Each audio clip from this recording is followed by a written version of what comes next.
Welcome to the fourth and final part of our Live and Let Die 50th anniversary celebration. Concluding thoughts. I think it's brilliant. I think its strength, like so many Bond films, is one of the things we've all mentioned. I think Steve certainly mentioned it, that it's in a world of its own. It belongs to itself. And you know, at such a big junction where you're introducing a new Bond, playing it safe might have been an option that a lot of people went for, fitting in, making the aesthetic seem like a Connery film, you know, all those things, but it didn't. It took the leap to new places, and I think that's such a strength of it, and it has lasted so well and stood the test of time. It's still thrilling to watch, it's still fascinating and still very cool. I think the music is absolutely brilliant. Even though it's not Barry, I think it's probably the best non-Barry score. I think it's a great debut for Roger Moore. So much has to be said for the cast and the array of characters that you've got, particularly the villains. Pretty much every scene has someone in it that you love watching. There's never a lull where you're left with a character that this is, oh, that's right, it's a talking scene, or, it's a standard scene. Every character is brilliant in this film.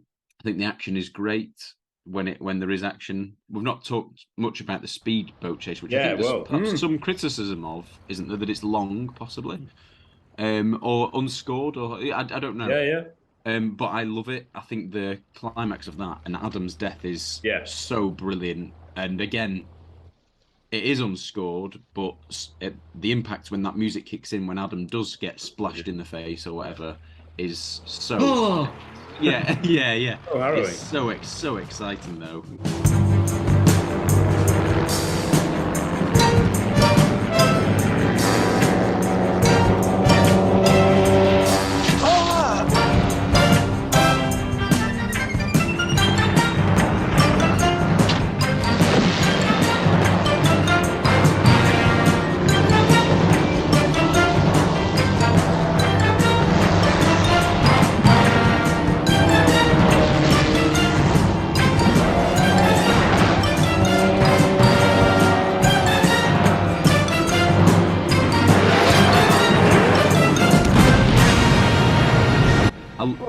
Another thing we've not mentioned is, obviously we've talked about snakes, but it's got sharks, which is always exciting. Sharks are brilliant. I really, really love it. And really, a really interesting point about what John says in terms of it being a blueprint for the next film. And I assume, John, you can say, but like, not necessarily play for play, if you know what I mean, but in terms of going somewhere on its own, like doing its own thing a little bit, but having all that balance of action, adventure, characters who are interesting. Obviously, in recent Bonds, we've had a very small community, a group of characters, but this has got at least a dozen characters, and some of them hardly have any lines, but it makes for a brilliant world that only live in that film. And I think if it's things like that the next film do, then that is definitely the way to go. Absolutely. Was the Speedboat Chase, Bob, was that like one of the main talking points? I don't know. I mean, there hadn't been much like that, I guess, in terms of the stunts and the excitement before. I'm not sure about talking points, because I at the time I can't remember anyone. I mean, as I say, I was 13, and nobody at school had been to see it, so I've got nobody to talk to about it. So yes, I mean, it is obviously a big part of the film, isn't it? Or like the main centre of the film. But I certainly enjoyed it. I thought it was good. I was never bored by it. On my resume of the film, I think it's a fantastic Roger Moore entry. As I say, the music carries it right the way through. I honestly don't see how they could have made it a better film. Brilliant. I really don't. Is it amongst your very favourites then, Bob? Yes. Yeah. Right. Good. Yeah. Oh, well, did we mention the bus going under the bridge? The bus. Ooh. I mean, as a kid, that was one of the standout things. It's funny as you get older, where different things, you start to focus perhaps on characters more, might reflect on the score. Some of the one-liners hit you more. as a kid, I'd tell you the three things I remembered from this film as a kid. It was the bus going under the bridge. It would be the crocodiles, and it probably would be the song "Live and Let Die." As a kid, that's what I remembered. Yeah. People, like my dad would say, "Oh, the bus is about to go under the bridge. Come and see this bit." And there you go. We've not mentioned it. It's funny how it changes as you get older, and that's a great moment, isn't it? It's an iconic cinema moment. There it is. Oh, the very bus. Oh, look at that! Remove the top. So good. No way. I've got the bus. So pleasing. And it's not as impressive, but it's just as good. I have got the yellow cab, which does have the taxi driver in it. A very mini, that's a little mini taxi driver. Yeah. Charlie. So, no. He's getting on in. Oh, the first guy. The first guy who gets... I'll take you to a Ku Klux Klan. Yes. Sure. Great Absolutely. Hello, Jim. Yeah, Jim. Yeah. Like, this is a bit. This isn't traditional enough for me. Call him Jim now. I don't like that. No, but the bus scene is again John Orty telling us about it, and Jane Seymour's in quite a lot of it. And I remember he's like, you can see her screaming in the back of the bus. Around. A good build-up to it as well with the chase and the swamp and the sort of the motorbikes coming at him. There's a bit of action there, Matt. I know it's not. Yeah. No, there is a bit of action. Yeah. It's great. It's a great scene. It's so iconic. Yeah. I don't know. I just find it somehow. I don't think there's as much action in Guy Hamilton's films as, and you wouldn't ever get like one of Lewis Gilbert scenes where there's loads of allies, having a huge shootout with with loads of villains or something. But he does. There are these iconic scenes and these iconic sort of stunts and stuff. So yeah. And he's so good at combining it with a bit of an element of sort of light-hearted. The bus thing is just ingenious. Yeah. Because only Bond would think of that as an idea to sort of going. I don't care. This will work. Yeah. And the mute, does it do the? Yeah. It's class. It's absolutely brilliant, isn't it?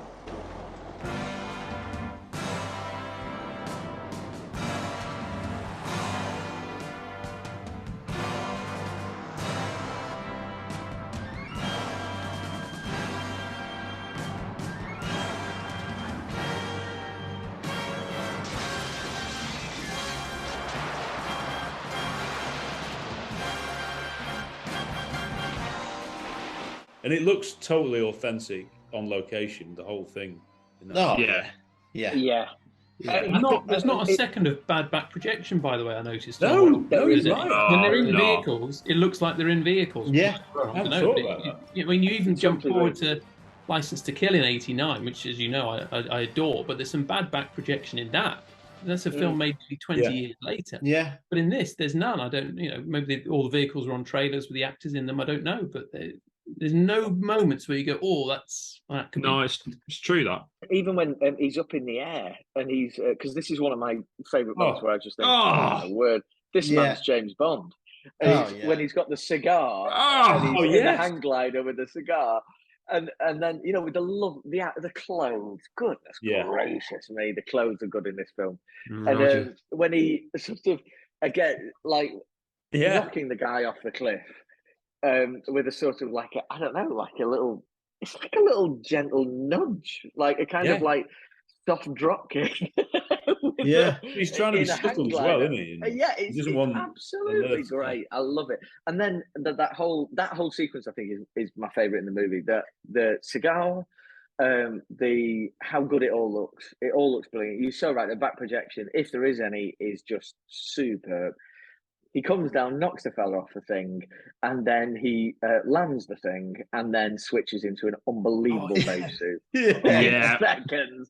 And it's just, this is my hero, and he will be for the rest of my life. Those are the things that make you want to be Bond. Yeah. Not like, I don't know. Oh, yeah. Yeah, go on. I'll say. I was going to say something. I want to pick up on something maybe Harry was kind of alluding to. This film, perhaps this Man with the Golden Gun, Goldfinger, until License to Kill, are like the least connected to other Bond films. So you don't have any. There's no Spectre or anything like that, and then there's no Cold War and the other side. Seeing Gogol and the defense minister and all that. So they're very not connect. And it's just amazing that you can put Bond. You can pick him up and put Lions or in the Caribbean, and there are villains there that you've never seen before, you won't see again. Yeah, and it's just an incredible thing that it can be like that, and it can be so unique. We've mentioned Guy Hamilton a few times, but is this, is it his second best film? Is that what people generally say? Isn't it? I mean, some might say it's better than Goldfinger, might they? But yeah. I think traditionally people would probably say Goldfinger, but I don't know. There seems to be quite a lot of love for this film, by the way, on Twitter. Yeah. It's not mentioned that much, but whenever I see it mentioned, it's usually positive. It's a far more complex film. I mean, from a point of view of directing it and making it happen than Goldfinger, obviously, because by then they were spending 3 times as much money on it, and there were more locations and more stunts and more. So from that point of view, I suppose you could say it's Guy Hamilton's greatest Bond film because he brings so much together. There's so much in it, whereas Goldfinger is a much simpler film. It's a fabulous film and Connery's on top form, but it's a simpler film where there's so much in this. So I suppose it depends on how you view it. It's art, isn't it? When you get art that's this good, you can't really say one's better than the other. They're just Those 3 films in a row, Diamonds, and Man with the Golden Gun, they do all link, but they're all completely their own identity, aren't they? They belong in their own worlds. Yeah, he's really good at that. For me, his biggest strength is his characters. Yeah. Like every film that he has, he directs characters that are larger than life and are very much only be found in that film. So, like for the Live and Let Die villains, you'd only associate those villains with Live and Let Die. You'd only find Knick Knack. He's a one-off villain. You know what I mean? They're not going to be like villains that you can adapt to different kind of things further down. Winston Kid, would you? Exactly, Winston Kid. They are one-off villain, and that is his biggest strength by far. Yeah. To me, where he's slightly weak is I don't think he's great at telling a story. I think especially if you look at the Mankiewicz written scripts, I think it's what Math said about there's loads of iconic scenes in each of them. Yeah. But I don't know if and the dialogue's great and the characters are great, but I'm not sure if they're all so cohesive to make a full story, so to speak. That's why I'd probably say I think Goldfinger is the best out of them, because I think Goldfinger does have a cohesive story throughout it. Yeah. Live and Let Die, I could never tell you like which bit goes where. I can remember all the scenes completely, but I could never tell you which scene comes after the next, and I don't know what it is. Yeah, John, I don't know whether Mrs. Bell comes before or after the Speedboat Chase. I can't remember. And I think, and I do think that's Hamilton's weakness, if I'm being honest. No, I think he's great. He's not my favourite Bond director, but I always think they're making films at the time that are needed at that moment. And actually, I think every Bond film has ticked every box it needed to tick at that time. Until the Daniel Craig era. Right. And to be fair, they pleased a lot of people. So fair play to them too. Yeah. So that's all you can say, and I think it's really well directed. What you said there about it, you can't always quite remember where things fit. I get what you're saying, but I do wonder if that is because films were getting more set pieces, and as we know, kind of basically you have a story is provided, and then from hearing directors speak, it seems like the directors then come up with set pieces to slot in to give you these action scenes. That can break it up all, whereas Goldfinger has got less set pieces in it because it's an earlier Bond film. So all the films, the more they put action sequences in, they're kind of slotting them into the story. The story exists already, And then they go, right, well, how do we get this action scene and this in? You've heard sort of John Glenn talk about how he'd write up an action scene. So I wonder if that can actually sometimes make the film feel a little bit choppy because they're broken up by the action being slotted in to the story. Yeah. But no, I thought it was great. I mean, I think if I was going to summarize the film, I would say you get some of the best iconography in any of the Bond films. So many visual moments from the supernatural. You get a film that's really down to earth, really believable, and yet has these flourishes of magical supernatural just thrown in, and it manages to pull them off, which I find astounding. It's got some terrific dialogue in it. It's got such memorable characters, so many villains that we spoke about, and you never feel like, oh, why are there so many villains? Because they all fit together brilliantly. And I think we just get flourishes of what is going to make Roger Moore one of the best James Bonds ever. And together, I think it's a terrific film. It's not one of my favorite Rogers because I probably love all the John Glenn Bonds, and I love the Spy, I love Moonraker, I love Man with Gold, I love all the other Roger Moore so much. The music. This has got one of my favorite scores, so it's really weird when I talk about it. I can name things that are my favorite in all of them. I don't think it's Roger's best as a performance, I've said, but I do think you start seeing why Roger is brilliant. So I think it's a wonderful film, and it's so much to enjoy in it. And what a way to start your Bond tenure. Another scene that just sprung to mind that we haven't really mentioned there. You do believe in the cards. I mean, really believe in them. I mean, that the lovers and that. Even as kids, that was hilarious. I mean, it's probably completely cancelable behaviour now, isn't it, by Bond? But well, it really is. Resisting. Unacceptable. No, I can never we don't like to rank always, do we? And but and you love them all. I do. I do wholeheartedly love them all most. This is top 5, I think, for me. Wow, brilliant! Right, brilliant. Because I think there's so much unique about it, and I think it's executed so well. I think Roger is staggeringly brilliant. Everything we've talked about here, all I would do, I think, really, is if I carried on, is just talk about everything we've talked about in the last couple of hours. It's just why I love the film.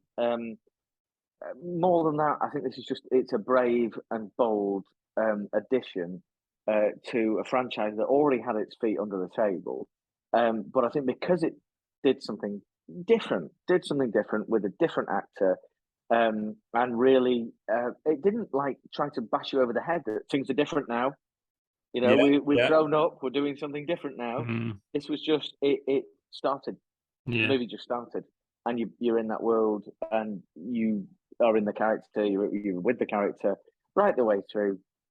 So much of it is done with subtle greatness. Can I say greatness? And I just only look at this with just massive fondness. Like so many things, I think there's people will always point out that there's problems in earlier James Bond films. I'm not sure there's a problem here. You know what I mean? I can't see many problems here. There's nothing too much problematic, and I think it's really ahead of its time. We've talked recently. I reading a book about the Dennis Lehane's Small Mercy, about the state of Boston when they integrated schools in 1972. Everyone was up in arms that whites and blacks would go to school together. This was a year later. Just unbelievable. We're doing our own thing here. We're gonna show the real sort of temperature of social movement, and we're just going to go with it. That kind of thing. And I just think it's brilliant for it. So I adore this film for so many ways. But the principal reason I enjoy this film and like it as much as I do and rate it as high as I do, I just have a brilliant time with it every single time. And I love it for that. And I think it's one of those films that you can show the whole family and they will enjoy it. We even had a chap come over and say, "Wow, your kids were really well behaved through that," and I nearly said, "Can I hug you?" Are we best friends now? But it held their attention, and not many 2-hour you don't get many 2-hour blockbusters anymore, do you really? But not many more 2-hour action adventure films would do that. So Yeah, this holds the highest category for me. Nice. Greatness. Ever since I've been a child, this has felt like I just got so much fondness for this film. I almost feel partly responsible for it. You know, when you're younger, you don't know whether this is, you don't put them in order in terms of when they were made. You know, you've no idea. It's just another Roger one. But yeah, I think, you know, we've made the points. I think there's some incredibly iconic things about this film that are very Bond, but also very unique to this film. Yeah. I can't speak highly enough of it. I think it's weird that we don't talk about it more than we do on the pod.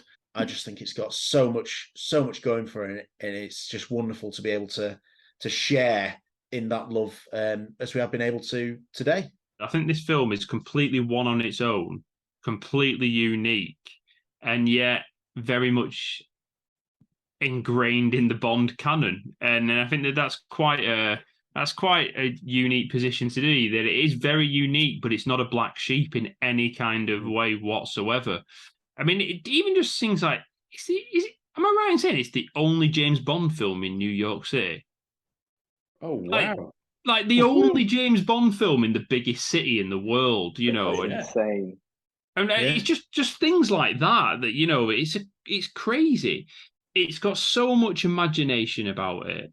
The characters superb. The dialogue, there's so many memorable quotes in it. Some of it's dated. Okay, fine, but it's absolutely brilliant.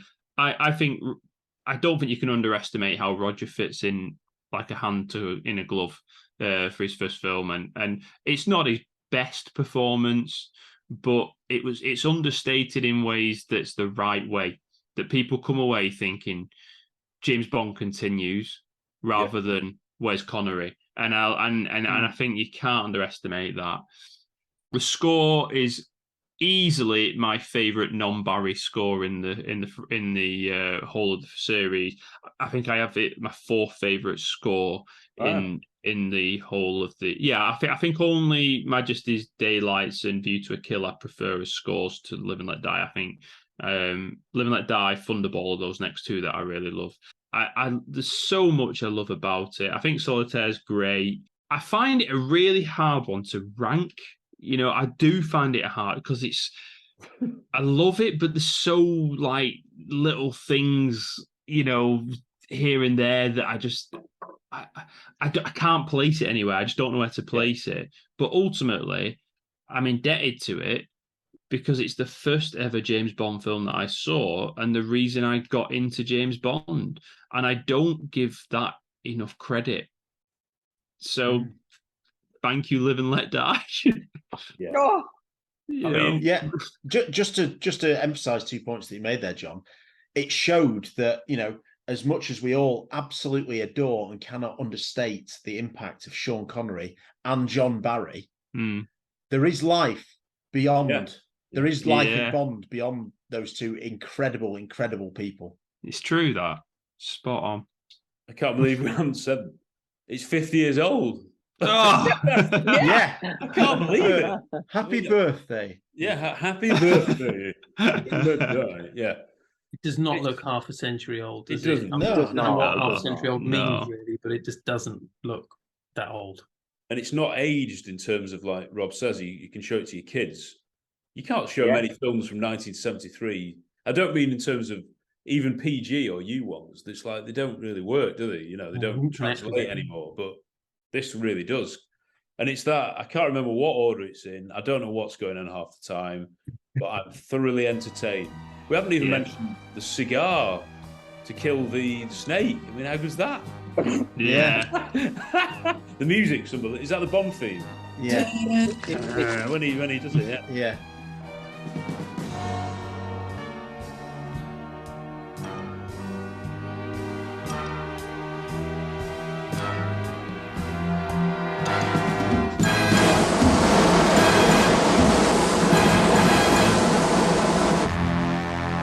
Just 10 on 10, all these scenes. And I think when we did do our rankings, years ago now, I think it was top 10.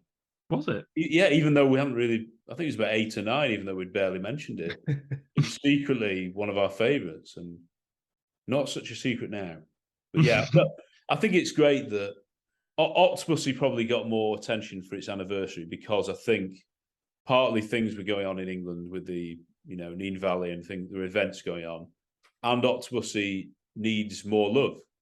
But Live and Let Die has become one of the most iconic, one of the most famous Bond films, particularly for people, I think, who were there at the time. It was a massive box office success, enormous. Like for inflation, I think it's maybe fifth or something like that.